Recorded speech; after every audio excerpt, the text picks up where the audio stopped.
Okay, I'm just gonna say this like one time only. That like I was like a little look. I have a reason why we ended that '90s horror discussion video very early. All right, because like we were just running out of time. There was not enough space. Hold on. We had enough time for you to talk about your movies, right? Yes, we did. did. One of which is technically not a horror movie. We agreed on that. But when I want to talk about my movies, that's when you ran out of time, man. I mean, it was all conditional, man. I mean, Scream doesn't count because Scream was just a setup for the two movies I was gonna talk about, so that doesn't count. Okay. I technically only talked about one movie, so you know. You did talk about it, right? So it technically equates to two films. No, but only as the cause of those two films, a setup, you know. Because they're the reason those two films were created. Okay, well, to be fair, I did technically speak about one film because you know you said it yourself Interview with a Vampire didn't exactly count as as a horror movie. So it's a romance, man. But it's a pretty good romance movie with horror elements here and there sprinkled. Horror elements. Yeah. It has as much horror elements as Twilight, man.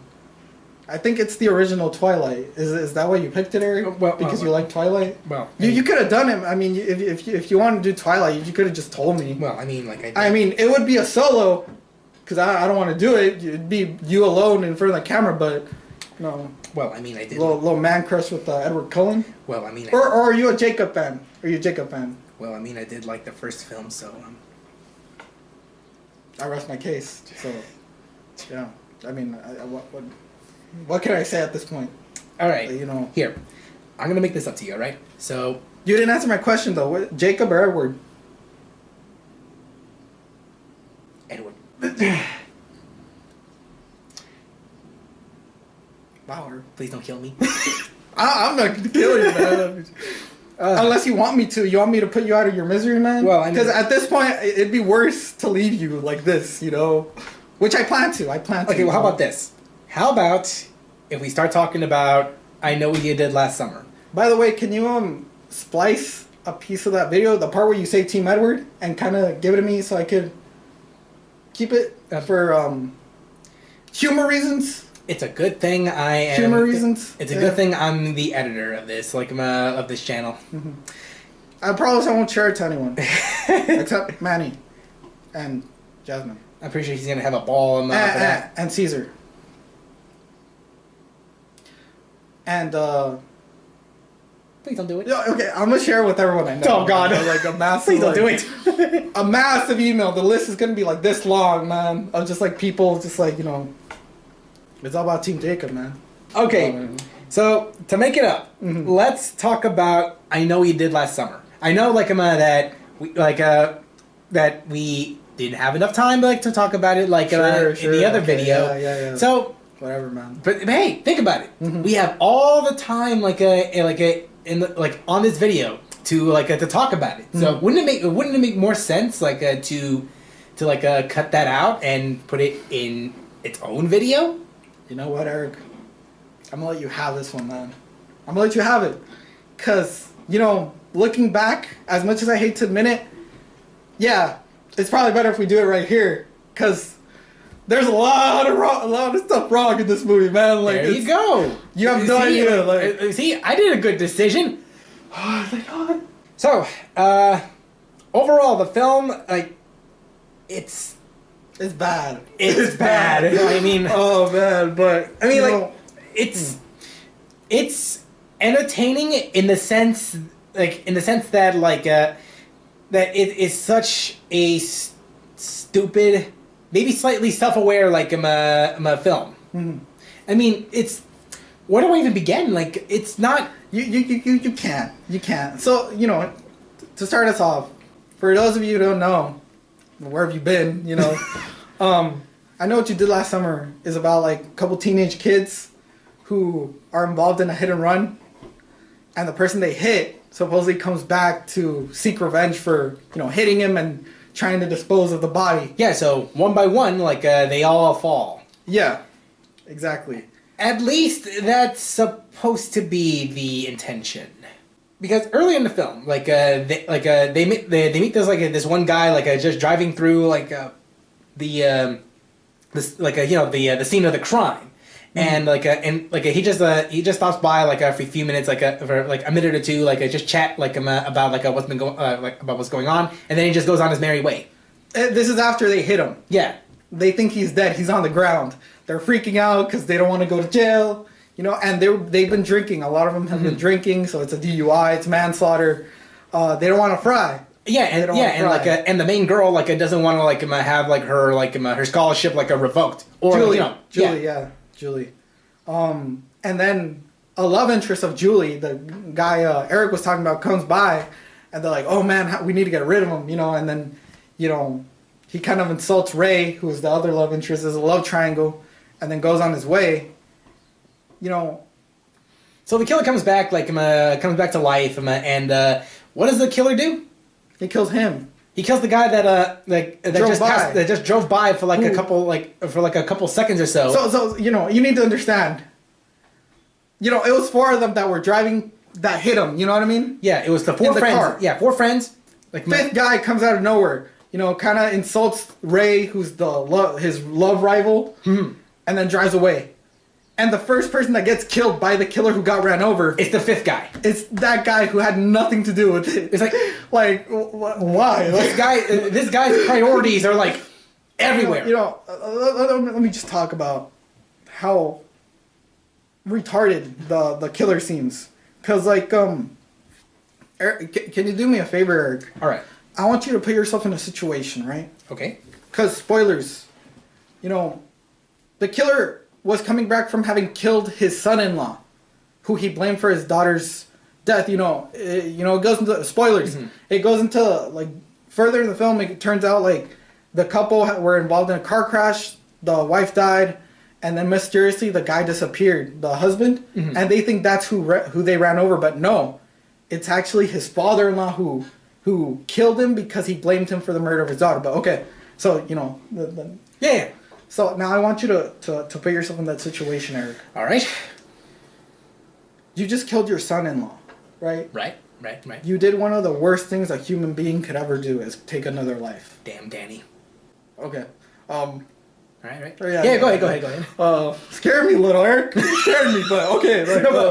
Danny's an example, all right? Danny's an example. Sure, okay. If the police question me about it, I'll say it was an example. I'm innocent, I tell you, all right? It was not my fault. Yeah. It was the chain, all right? I mean, what? I think you should stop talking, Eric.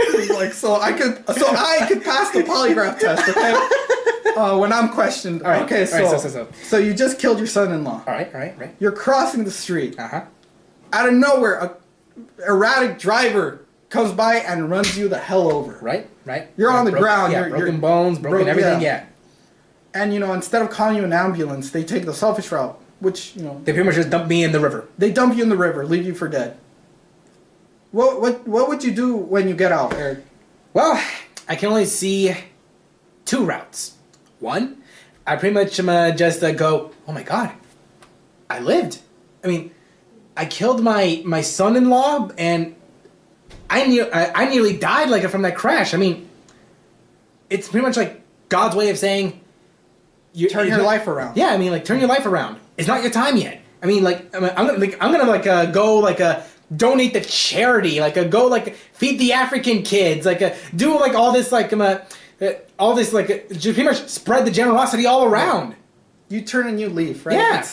The second one, and I feel it's probably slightly more realistic, is that I just report to the police. Just tell them that these kids just ran me over. Well, you could do both, right? Well, I mean, I could do one after the other, but yeah. Yeah, well, whatever. But the point is, you would turn a new leaf, right? Yes. It's someone where you go I just sinned. I just killed someone. Yeah. And someone tried to kill me. Yeah. That's instant karma. I gotta be good for the rest of my life. I'm gonna turn into a pacifist. Yeah. I'm gonna treat God religiously. I'm gonna go to church every day. Mm-hmm. What does this killer do though? Goes after the kids. Pretty much. Isn't that such hypocritical? That's the most hypocritical thing I've ever heard of. You deserve that. Even watching it, really? I mean, I don't get it. You know, I mean, I've seen like a lot of horror films here and there. Some of them they just kill just for the hell of it. yeah. But I'd rather have that than have this killer's backwards way of Handling stuff. yeah, handling things. Yeah. Yeah. They did that in Urban Legends, didn't they? We discussed over that. Yeah. Or I don't know if we did, but I think we only discussed it briefly. yeah. So spoilers for Urban Legends 2. The killer turns out to be the current best friend of the main character, who blames them for the death of her boyfriend. Because I did touch upon, where the two girls, when they're in high school or something, before college, they decide to play that headlight prank on a guy, and it escalates. The guy, because he's trying to escape who he thinks are homicidal gang members, he loses control and he crashes. It turns out he was the boyfriend of the killer. Yeah. Before all that, so that's right. They do it better. Well, you can't exactly say better. It was more the motivation is much more tolerable, and it makes much more sense compared to the killer in Know What You Did Last Summer. Yeah, but they make the same mistake, don't they? They do. They go after the person who had absolutely nothing to do. The person who wasn't driving. That's the person. That's the main goal. I mean, you know what I mean? Going back to I Know What You Did Last Summer. You know, I think Ray was driving, wasn't he? Freddie Prinze Jr. Yes, he was. Why didn't the killer go after him? It wasn't. It's Ray's fault. Technically,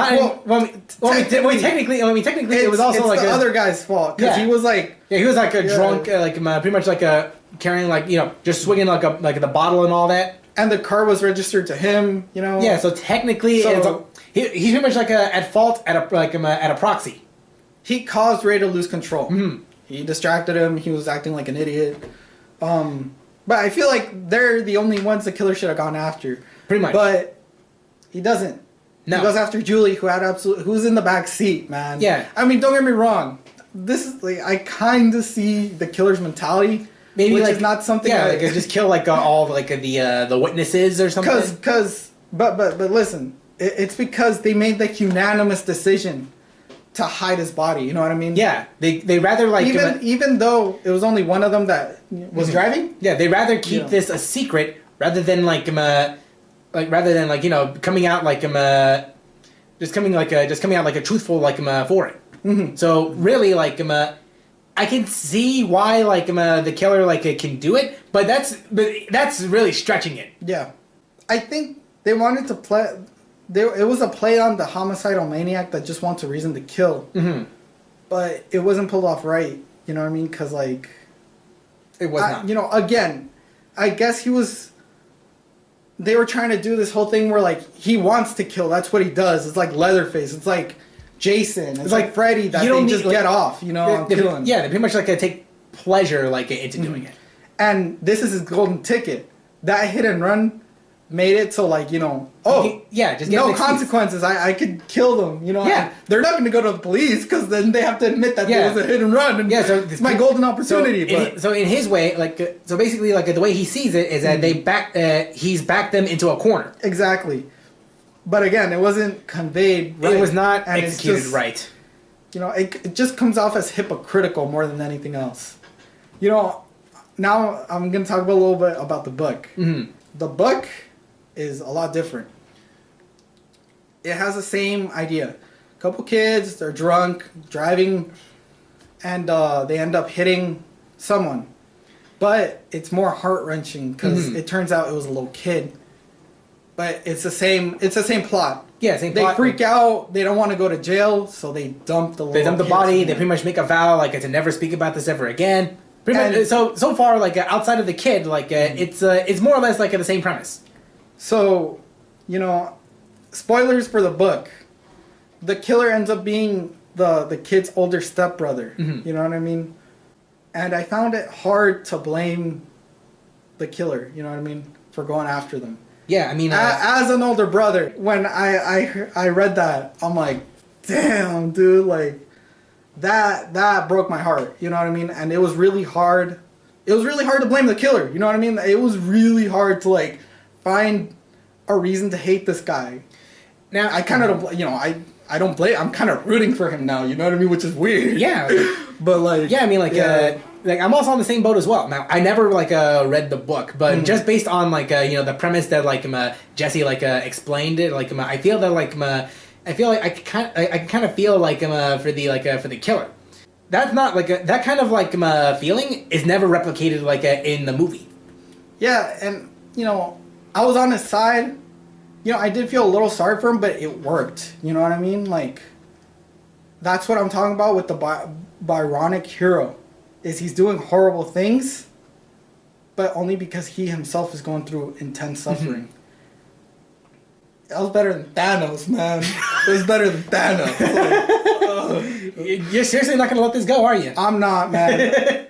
but the killer from I Know What You Did Last Summer, the book, wow. I'm on relatable. His side. I'm relatable, yeah. He's relatable. I'm on his side. I still kind of don't agree with what he's doing. No. But I can't blame him for doing it. You know what I mean? So, I don't know why they didn't keep that. You know what I mean? When they adapted it into the... I would imagine that they would have to take a because it's always with these written works being turned into turned into films, or at least any adapted work, and we mentioned this a while ago. Is that these film companies have to take liberties into what they can adapt, but I feel that I understand that. But I feel that they really took away when adapting I Know What You Did Last Summer. I feel that they've taken away something that made it unique. No, see, I refute that, Eric. That whole idea what they have to take liberties, because you're right, but they take they do it wrongly. You know what I mean? Mm-hmm. Obviously, they couldn't have, because in the book it's a little kid, 5-year-old, 7-year-old, something. That would have been intense to see on the screen. Yeah. They could have still done it like a high school kid. Maybe it's a classmate they knew. Maybe 16, 17. And his... And maybe the older brother is probably 20-ish, 20, 22. Or they could have even made it a dad. The dad, Yeah. And they could have kept the whole idea of the fisherman. Maybe the fisherman was the kid's dad. Now that I would actually pay money for. But no. He's just a psychopathic killer that he just wants an excuse. Super hypocritical. You need to understand, man. I don't need to understand. I already saw it with my own eyes. Nothing pisses me off more than hypocrisy, man. And to see that, I know he's the villain, but just it pissed me off, man. He's a hateable character in the worst way possible. Yeah. You don't like hating this character, right? Pretty much. There's some characters you love to hate. And then there's this guy. Yeah. And now I'm going to touch on something else, Because honestly, I know I've been wanting to do this for a while, Eric, but this is not my favorite movie. From the trilogy. Oh, obviously. Trilogy. Oh. Trilogy. Right. Yeah, I like the second one. And I think a lot of our audience members just had a heart attack. Because a lot of people hate the second one. Right. They hate it. I love it, man. It's just as ridiculous, but it's somehow entertaining for me. I don't know if anyone else, I doubt anyone else out there feels the same way, but now I like it. Now, I've never seen the second film. I only saw the first one just for this review, but Jack Black's in it. Okay, now I have to watch it. He's in it, man.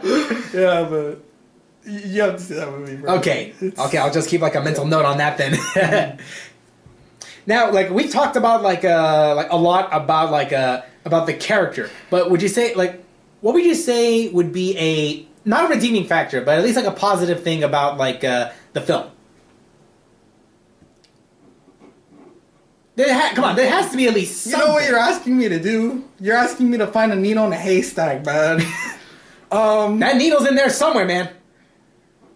It's deep in there, man. It's I don't know. You're reaching out, just trying to grab it. Yeah, man. Well, some of the acting, they're okay. Some of the acting, Jennifer Love Hewitt, she's okay. Yeah. Freddie Prinze Jr. Buffy the Vampire Slayer. Oh yeah. Although, I heard something in another review for this. I think it was actually for Scream 2. But, you know, and I kind of agree with it because, like, again, this is around the time that actress was Buffy the Vampire Slayer. You'd think they would give her a more lasting part in that movie. But she's always the first one that dies, which is a little disappointing, you know what I mean? Like, because Buffy's such a, like, hands-on, like, kind of like... A strong character. A strong character. And... you know, that's kind of become that actress's type. I can't believe I forgot her name, but she's always the one that dies, like one of the ones that die first, and it's a little disappointing, but I feel like she still did good. Well, I mean, at least she lasted a little longer. A little longer than Scream 2. Pretty much. Scream 2, she's like one of the first, like the second person. But the point is, you know, there's that. The music's okay. The music, I like the music. I like Julie's theme. What is that? Chorus, choir. Yeah. I mean, I'm not gonna say that it's like that it's a great like a soundtrack, but like I don't mind like you know, listening to it. But to me, like I feel that like it's more like a background noise. I mean, like it doesn't exactly like it doesn't leave that much impact. Yeah. I mean, you could just switch. You could just put that like a soundtrack into like a to another like B horror like film, and it wouldn't make that much of a difference. Well, see, that's the thing. That's why I like it, because I like B horror movies. So the music connotates that you know, you listen to the music, it's a B horror music soundtrack. Like, so I think that's why I like it. Yeah, I mean, in comparison to like Friendwood Quest, like at least it had like a unique soundtrack. Like it had something like to stand against. Yeah, like this one, like that's like a legit song though. You know, if you look it up. I think the composer like released it as like a song, I think, or something like that. Like I don't know, but yeah, but they stood out. Yeah. This one, like I know what you did last summer is like soundtrack didn't stand out like too much. No, it didn't. I don't know if it has. I think that's how all of them are. It's rare to find like ones that like do stand out. You know what I mean? Like yeah, I mean like Scream like is just a rare exception. And speaking of which. Like there is like a problem that I have like with the film outside of like you know like pointing out the obvious, all the other ones that we just mentioned. Okay, and that's that. I feel that I Know What You Did Last Summer feels like a parody of Scream without anything else like to stand on. You're learning well, Eric. I'm so proud of you. Let me explain. All right, because it is, you know, I said it in the last one. Of course, I didn't get to go into it because someone, you know, ended it. But whatever. Water under the bridge, you know. This movie was a direct response, like Urban Legends, to Scream. It was, I don't know if it's the same studio that wanted to do it again. Because, you know, when something works, they want to do it over and over again, right? Yeah, I mean, like... we've seen that before in Hollywood, right? Like, I mean, even recent years, like, yeah. So, I don't know if it's the same studio. I can't remember what studio it was. Like, whatever. Or if it's another studio trying to do their own Scream, right? I could be wrong, but I believe I Know What You Did Last Summer was Warner Brothers and... Scream was Dimension. So... I'll have to check it again just to be sure, but anyway. I can't remember. I pay attention to the freaking movie, you know what I mean? But, anyway. Yeah, it was a studio's attempt to do their own Scream. Yeah, they want that piece of the pie. Yeah. They didn't do it right, though. So that's why it comes off more as a parody of Scream. But, you know, I'm glad you caught that, though. Pretty much, yeah. You're learning well, man. You're learning well, yeah. I'm not so sure that's a good thing or a bad thing, but... Oh, man, yeah, so... Yeah. So with all that said,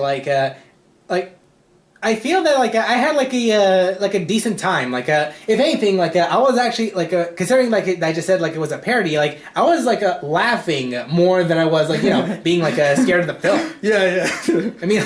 I just just looking at all the cliches that that the film went through. I can only imagine that they had a checklist just to check more. Okay, we have this check. check, perfect. So like, so with all that said, like, I feel that like this movie like deserves like maybe like a 6 out of 10. 6 out of 10. Yeah, 6 out of 10. Wow. Whoa. Okay. I mean, Yeah. Yeah. Okay. Yeah. Yeah. Sorry. Yeah. Caught me off guard, but whatever. Yeah. Yeah. Okay. Yeah. Well, I mean, like, well, the thing is, like, because as I mentioned before, entertainment like is like is pretty much like a relative, like to an individual. So I was mildly like entertained. There's obviously problems, but like but it kept me like entertained enough, like to just watch it like at least once. But there's no way it's gonna be my go-to horror film. No way. No, not a chance. So 6 out of 10. Wow, Erica. Wow, I'm at a loss for words. I'm gonna give it a 5 out of 10. Lower. That's why I was like, whoa, 6 out of 10. Dude. Wow. Oh my god. But here's the thing, Dude, you're painting me into like a bad guy now. No. You're not a bad guy. Well, I think what you did is that you saw it as a comedy, right? Well, I suppose that's true. So as a comedy, it's a 6 out of 10. Okay, because and that's actually a good idea. What you did. I saw this as a horror movie. You know what I mean? Back when I was in middle school, and I was really big on horror movies for a while. Yeah. And as a horror movie, it's weak. I think I said it already. I like the sequel better. Well, yeah. Yeah. It's more ridiculous. But I don't know. Even as a horror movie, it kind of works. What hurts it is the backstory, which is obviously the first one, which is... Yeah, the first one did not help. Yeah, I'm sorry. It's The drawing blank. I'm still reeling from the 6 out of 10. Yeah, 5 out of 10, man, for me. 5 out of 10. I'll watch it again.